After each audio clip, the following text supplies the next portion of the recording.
The album we're talking about is called The Crisis as Condition. Yep, And at the time that we're having this conversation, it will be released at the end of the week via Indisciplinarian Records. correct.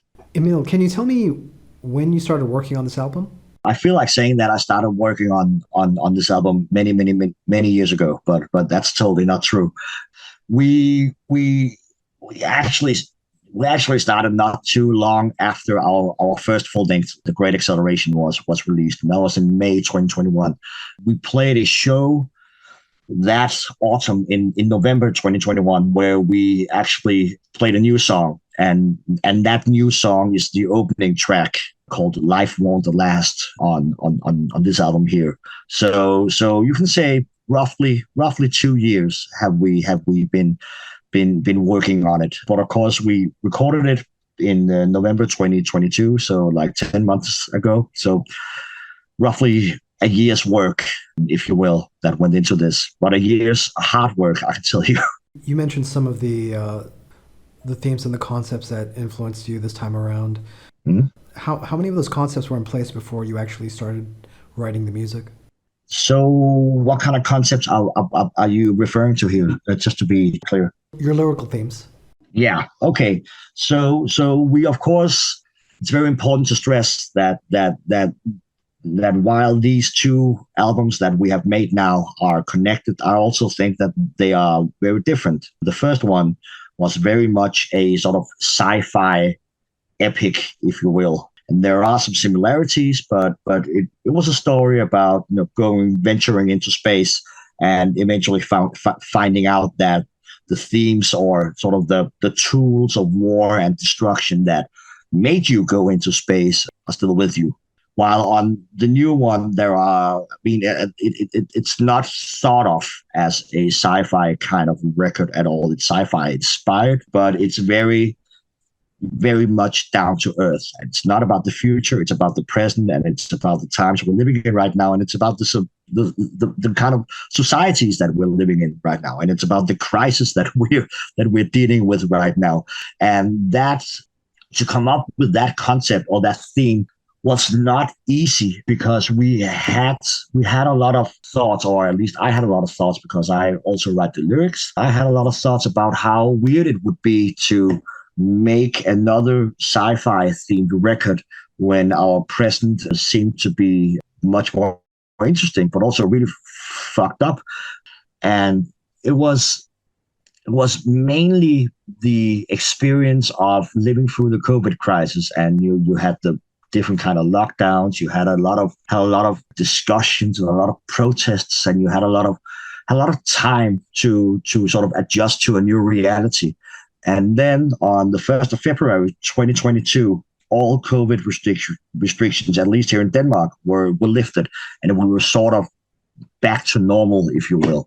I don't know how it has played out in Malaysia, but at least in February 2022, in Denmark, it seemed like we were out of the COVID crisis. I mean, the virus was still around, but it was not a threat to our institutions or to our social life anymore as much as it had been. And then we had 24 days and Russia, invaded Ukraine, and everything was upside down again. So it was very much an sort of a lived experience of or sort of a sensation that this never stops. I mean, we came out of we were brought up with this kind of history telling that told us that the world is only moving forward and that we are in a constant motion. We are in constant motion towards something better, and that poverty will decrease, wars will eventually disappear, pandemics might happen, but will be easily taken care of.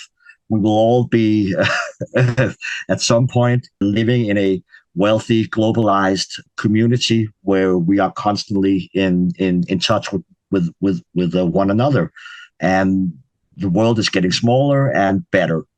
And that has turned out to be a lie, or it has turned out to at least not be true in the sense that we have thought about it. And I think that kind of realization sparked the interest in this topic. And then there was a lot of literature, and then there was a lot of old thrash records that were somehow dealing with the same kind of subjects that I eventually pulled into the lyrical universe that then turned into the Crisis as Condition. I mean, we were talking about the apocalyptic feeling of those old thrash records. Now that various parts of the world are literally on fire, it kind of feels like Yep. we're all living in an Ed Repka cover. You know what I mean? Yeah, exactly. And to be honest, I feel very torn about it because somehow because somehow I first of all, I think it's absolutely terrible. And I think it's terrible that we are in a situation where war and inequality and a climate crisis that accelerates and escalates, and everything is just going the wrong direction, it seems. And still, I'm kind of thinking in my head, or when my pessimism takes over. But yeah, that's what we've been telling each other for 40 years now, right? That it's going to end up like this, and suddenly it seems like we're here. Yeah, the skies are turning red. Yeah, or black, as we actually say on the record, but still. Yeah. Specific to the music, I mean, we spoke about speed and the importance of speed, both conceptually and for the music. When you're writing, how conscious are you of pushing your limits as a guitar player, of pushing the speed element? I'm actually that's a quite good question. I'd say that I am. Would you agree with me that this album is faster than what you guys have done in the past? I mean, certainly. There's no doubt, and it's also been pretty fucking hard to record at times. I can tell you that. But I think that there are some areas where you can more easily tell that you will be able to push the envelope here rather than in another place. So, for example, I have a it sounds wrong when you put it that way, but I have a really good right hand, or a good right hand technique. So when it comes to those kind of riffs, where the right hand is just going super fucking fast at 205 BPMs or something like that, it's not too hard for me to try to adjust that into something that can be, what can you say, artistically interesting, or sort of to phrase it in another way, or to use it to challenge myself or the songwriting or something like that. But technique wise, I'm, for example, not really a what can you say, a classic shredder, if you will. My solos, at least the ones that I play, are kind of simplistic. They're fast, but they're simplistic as well because they're fast. And I usually have to cut a few corners, and I usually have to find a couple of ways where I can make or play something that sounds impressive, but is actually fairly easy to play, so that I will not have to deal with stress of not being able to play my solos every time I actually have to do it. So it very much differs and varies according to what kind of spectrum, or what end of the guitar we're actually talking about. Gotcha. You mentioned you started recording in November of 2022. Mm-hmm. Where did you guys end up going? We used the same studio as we did on the first one, which is a place called Ballade Studios. So Ballade in Danish means troublemaker. And the guy who runs it is called Lasse Ballade, so he's Lasse Troublemaker, and he's a really fucking sweet guy, an old punk by now, or he was very much a part of the punk scene, has been for many years, but now he just makes a living off of producing metal records. And I think he has a really kind of, he has like he has his own touch where it's really there's a lot of clarity, but it's still really fucking rough around the edges. And I think that suits our style really well, and also just the fresh sound a lot, because there's a lot of good thrash bands out there. There's a lot of good records coming out, but a lot of them just sound so stale. production wise. And I think that there's a bit more grit to it when our troublemaker is behind the mixer. I mean, second time around for you with Lasse. Mm. What do you like about working with him?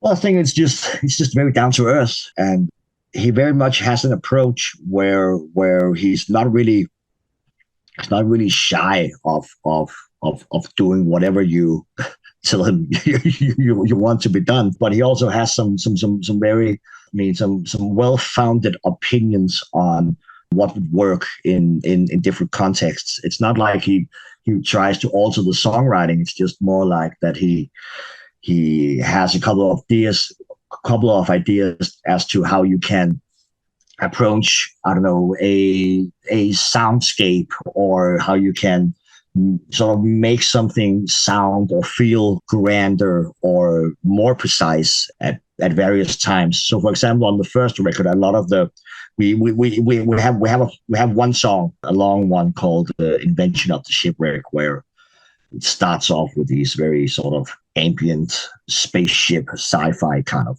noises, and that was just him who had it lying around, like an old CD with sci-fi samples, and he went, "Hey, let's try this out," and it sounded fucking great. So we went with that, and there's a lot of those sort of kind of initial ideas, or what can you say, ideas that just sort of spring out of his head that actually turn out to work out quite well.